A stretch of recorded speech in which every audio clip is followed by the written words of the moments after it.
Il y a seulement un siècle, personne n'aurait imaginé qu'il serait possible de passer des appels vidéo.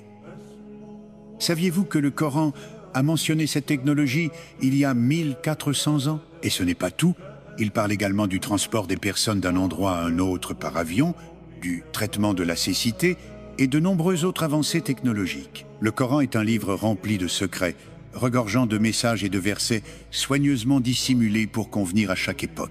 Nous avons déjà été témoins de nombreuses merveilles scientifiques qu'il contient. De l'expansion de l'univers aux étapes du développement embryonnaire, des ténèbres des profondeurs marines aux couches de l'atmosphère, le Coran a fait allusion à de nombreuses vérités scientifiques des siècles avant leur découverte. Mais que se passerait-il s'il y avait encore plus à découvrir? Et si nous n'avions dévoilé qu'une petite partie et qu'il restait encore beaucoup à explorer? Et si des indices sur les technologies du futur étaient cachés dans ces versets? Si vous êtes prêts, commençons à les explorer un par un. Dans la sourate Al-An'am, nous lisons le verset suivant. C'est lui qui détient les clés de l'inconnaissable. Nul autre que lui ne les connaît. Et il connaît ce qui est dans la terre ferme, comme dans la mer. Et pas une feuille ne tombe qu'il ne le sache. Et pas une graine dans les ténèbres de la terre. Rien de frais ou de sec qui ne soit consigné dans un livre explicite. Selon ce verset, tout est mentionné dans le Coran. Cependant, ce n'est pas détaillé ou nommé directement, mais à travers des allusions, des résumés et des principes fondamentaux. Le célèbre érudit islamique Bediüzzaman a dit que certaines de ces découvertes sont cachées dans les histoires des prophètes et leurs miracles. Dieu nous a informés, incitant l'humanité à imaginer le summum du progrès technologique et suggérant que des inventions similaires se réaliseraient un jour. Maintenant, nous allons examiner 7 des miracles des prophètes mentionnés dans le Coran et les indices qu'ils dissimulent entre leurs lignes. Plus nous approcherons des derniers miracles, plus votre étonnement grandira. Dans la sourate An-Nam, versets 38 à 40, un événement véritablement remarquable est décrit. Selon ces versets, le prophète Sulayman, paix sur lui, demande le trône de la reine de Saba, située dans une région très éloignée. Une personne dotée d'une connaissance du livre déclare qu'elle peut l'apporter avant que Sulayman ne détourne son regard. Et effectivement, le trône apparaît instantanément devant Sulayman. Ce trône, qui se trouvait au Yémen, se matérialise, que ce soit sous une forme physique ou sous une image visible, à Damas, à des milliers de kilomètres de distance. On dit même qu'ils ont vu ceux qui entouraient le trône et entendu leur voix. Le Coran présente ici des allusions extraordinaires. Il y a 1400 ans, il dépeint comment des objets ou leurs images peuvent être transportés rapidement sur de vastes distances à travers un événement historique réel. Aujourd'hui, nous voyons qu'il est possible de transmettre des images et du son via Internet ou la télévision en quelques secondes. Cet événement dans le Coran ne ressemble-t-il pas aux diffusions en direct, aux images que nous obtenons des projecteurs et des caméras, ou même aux hologrammes modernes que nous voyons de nos jours? Comment une telle chose pourrait-elle être mentionnée dans le Coran alors qu'il était inconcevable de l'imaginer il y a 1400 ans? C'est une preuve claire, une fois de plus, que le Coran ne peut être l'œuvre d'un humain. Dans le Coran, nous voyons que Sulayman, paix sur lui, comprend le langage des animaux et peut communiquer avec eux. Dans la sourate An-Naml, verset 18, il est mentionné qu'il comprenait le langage des fourmis et dans le verset 22, celui des oiseaux. Quelle est l'allusion cachée ici? En réalité, comprendre le langage des animaux indique qu'à l'avenir, les gens pourraient être capables de comprendre comment les animaux communiquent et de reconnaître leurs capacités. Nous savons que Sulayman, paix sur lui, connaissait leur langage, découvrait leurs capacités et les utilisait dans son travail. Imaginez si nous comprenions parfaitement les capacités des animaux. Nous pourrions les employer dans de nombreux domaines de notre vie quotidienne. C'est exactement ce que nous commençons à faire. Les pigeons voyageurs ont été utilisés pour envoyer des messages et des lettres. Les perroquets ont été entraînés à parler. Nous avons utilisé les vers à soie pour fabriquer des vêtements. De la même manière, nous avons appris, d'une certaine manière, le langage des chiens et utilisé leur sens olfactif puissant pour lutter contre les crimes liés à la drogue. Certaines espèces de rats sont utilisées pour détecter les mines grâce à leur odorat extrêmement sensible et nous tirons parti des capacités avancées des dauphins en matière d'écolocation pour des missions de recherche et de sauvetage sous-marin ainsi que pour détecter les mines marines. Le miracle de Sulayman, qui comprenait les animaux et les utilisait pour des tâches spécifiques, suggère qu'il est possible de découvrir davantage de leurs capacités et de trouver de nouvelles façons de les exploiter à l'avenir. Il existe des milliers d'espèces animales sur Terre, et plus nous apprenons à comprendre leur langage et à les entraîner, plus nous pouvons accomplir en collaboration avec elles. Un autre miracle accordé au prophète Sulayman, paix sur lui, était le contrôle des vents, ce qui lui permettait de parcourir de longues distances en très peu de temps. Dans la sourate Saba, Dieu dit « Et à Sulayman, nous avons soumis le vent.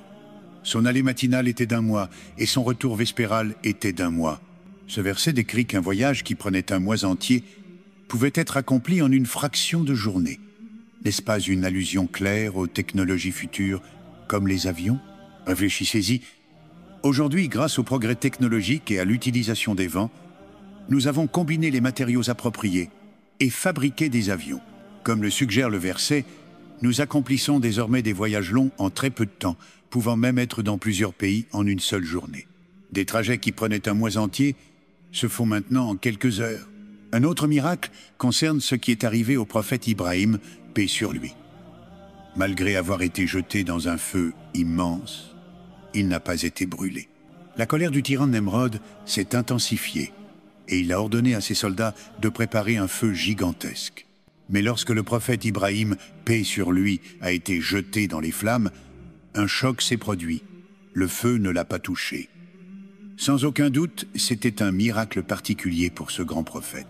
Mais nous voyons également dans ce miracle des allusions à l'avenir. Non seulement le prophète Ibrahim n'a pas été brûlé, mais ses vêtements n'ont subi aucun dommage. Une fois de plus, nous trouvons une orientation pour l'humanité. Nous pourrions un jour développer des matériaux résistants au feu pour protéger les gens des flammes. En effet, au milieu du XXe siècle, pour la première fois, la production de vêtements ignifuges a commencé, notamment pour les pompiers.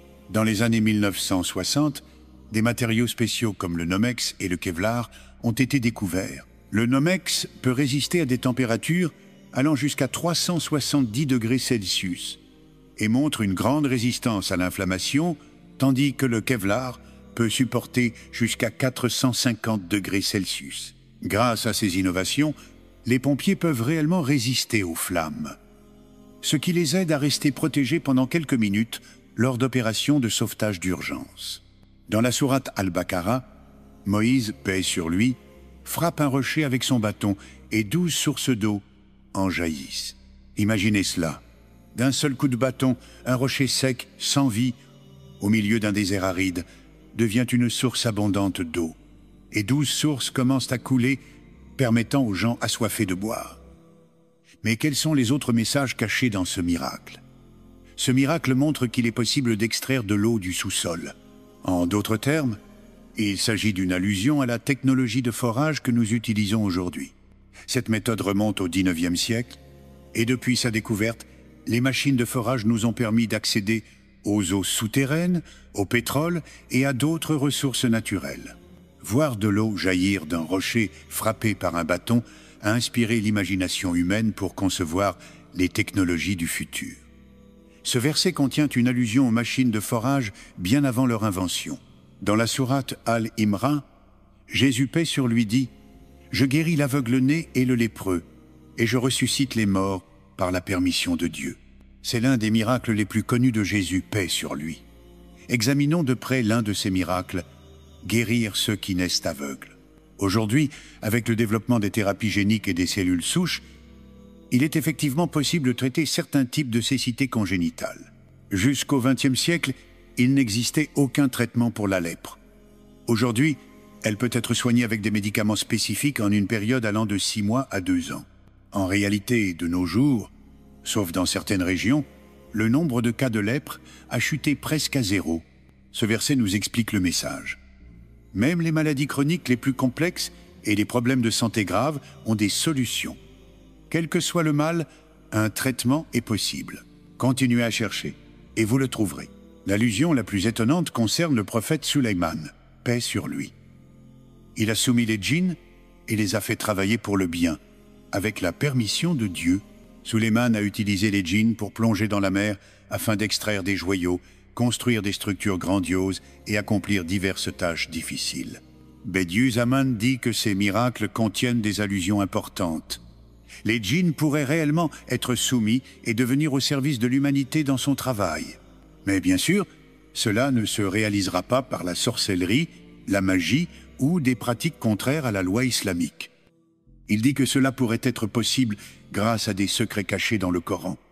Bien sûr, nous ne savons pas encore comment cela pourrait être réalisé. Bien que cela reste mystérieux aujourd'hui, cela pourrait devenir réalité à l'avenir. Certains pourraient se demander pourquoi le Coran n'a-t-il pas mentionné ces choses explicitement? C'est parce que l'objectif principal du Coran n'est pas de fournir des explications directes dans les domaines de la science ou de la technologie. Le Coran n'est pas un livre scientifique.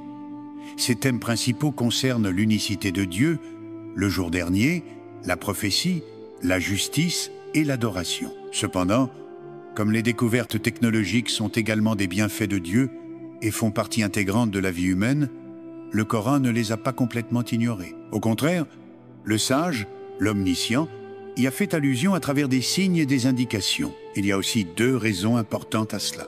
Premièrement, si les inventions technologiques et les découvertes scientifiques avaient été mentionnées directement dans le Coran, le discours aurait été adapté uniquement aux 2 derniers siècles.